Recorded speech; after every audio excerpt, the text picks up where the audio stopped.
Hi everyone and welcome to Christmas week here at weatherweb.net. I'm not quite sure why Santa's smiling so much on this picture because I think he's going to have a bit of a rough night of it tomorrow night as he goes around the world. Really stormy across the northern hemisphere, really cold as well across Canada, so I think he's in for quite a trip tomorrow night. But it is Monday the 23rd of December. It's Christmas Eve, and thanks again for watching. Plenty to get through. And we'll take a look at the detail for low pressure Dirk, as it's been christened, which is deepening rapidly at the moment off Western Scotland. We'll take a look at that in just a moment. First, just to the stratosphere, and much talk and much Twitter chat about forecast warming that's taking place in the stratosphere across the pole. I show you this every year. Now, the red line here, this is temperatures at 30 millibars in the atmosphere, so high up in the atmosphere, between 2012 2013, and it's for the area between 90 north and 65 degrees north. Now, the red line you can see in the middle here, this is actual measured temperatures, and you see here it goes back to January of last year, so it's given us almost 2 years worth of data here. Then we've got another grey line here, which is the maximum temperatures that have been recorded during the period 1979 to 2008, and then the lower grey line here is the lowest minimum temperatures that's been recorded in the period 79 to 08, and then the green line, which I'm hoping you can make out just through here, is the average. Now, notice how through last February and into March and April, temperatures in the stratosphere were below the average. They weren't at the coldest they've ever been, but they were below average. Now, look at this year and what's been happening so far as we've gone through the autumn months. Notice how far that temperature there has fallen away from the average during recent weeks. Now, what you tend to find is that when you get a colder than average stratosphere, it's because of the dynamics and the workings of the atmosphere that you tend to get more disturbed conditions around the northern hemisphere, and that's certainly what we're seeing. You can see that actually the temperatures in the stratosphere are at their lowest since these observations that are shown on here, which are satellite observations, went back to 1979. So actually, recently, look, it's dipped down to its lowest level, and it's well below average. Now, what we look for when we look for cold weather in the winter, one of the signs several weeks in advance is that we get a warming event that takes place in the stratosphere.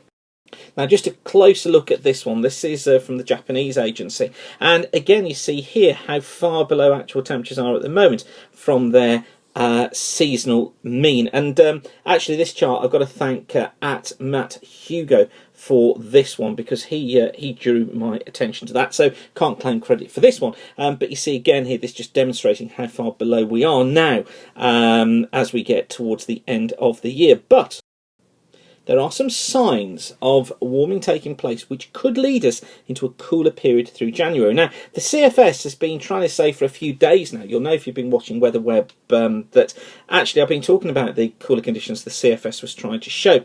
And actually the CFS has got quite a good handle on this. Here's the rise in temperature we've just seen. Here's the fall off through the Christmas period, which lasts for a few days. It's then going to pick up temperatures again early part of January. And this kind of up and down cycle that you see here, typical of the up and down temperatures that you get when we get these low pressures zipping in off the Atlantic. You only got to go into a warm sector and the temperatures shoot up, or quickly go into a northwesterly, they shoot down. But it's this period from here, it's consistently shown from about the 6th of January, this fall off in temperatures. Now, it's not going into anything particularly dramatically cold, but it's a cooler spell. It brings up the temperatures again to around the 15th. Again, those of you who've been watching will know I've said somewhere between the 10th and the 15th showed signs of going cooler.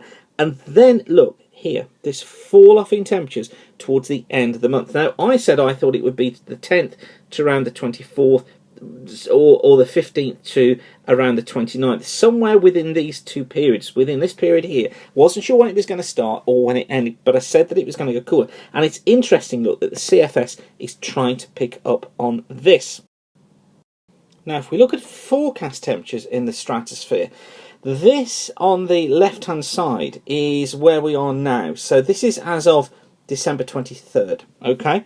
And what I want you to notice is this little warmer area here. And then look at the forecast for 240 hours. So this is in 10 days' time. This is for the 30th of December.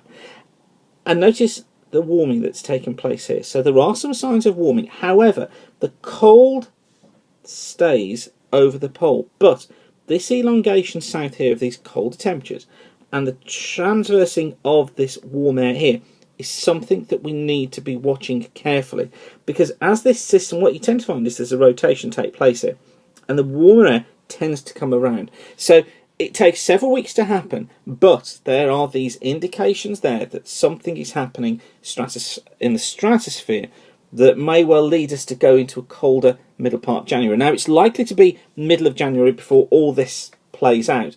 We normally get 3 to 4 week head up on it, so it could be that we go into this colder spell, and it might be, if this comes off, that I'd extend my dates from the 15th to 29th, probably from the 15th of January through to perhaps the early part of February, but it's something that we'll be watching very, very closely.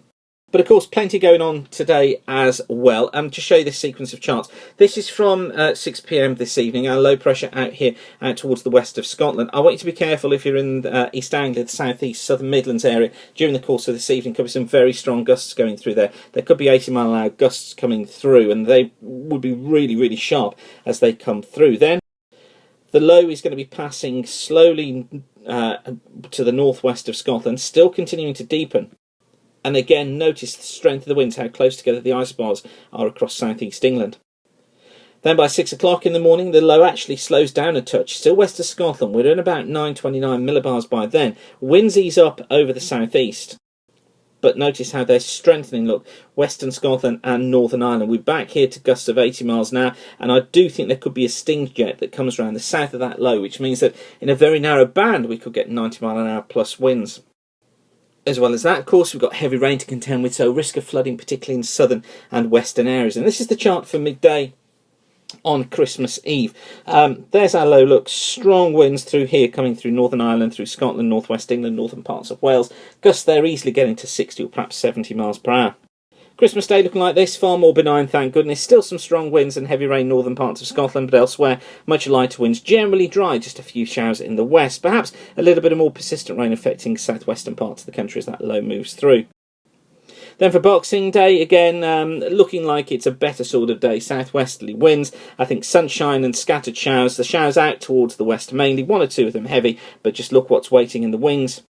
And that comes our way for Friday. Another deep area of low pressure, 940 millibars on that at the moment. Heavy rain passing eastwards Boxing Day night into Friday. Very strong winds too. Severe gales. This one, though, looks as if most of the severe gales are going to be for Southern Ireland, southwest England, Wales, the Midlands, southern parts of England.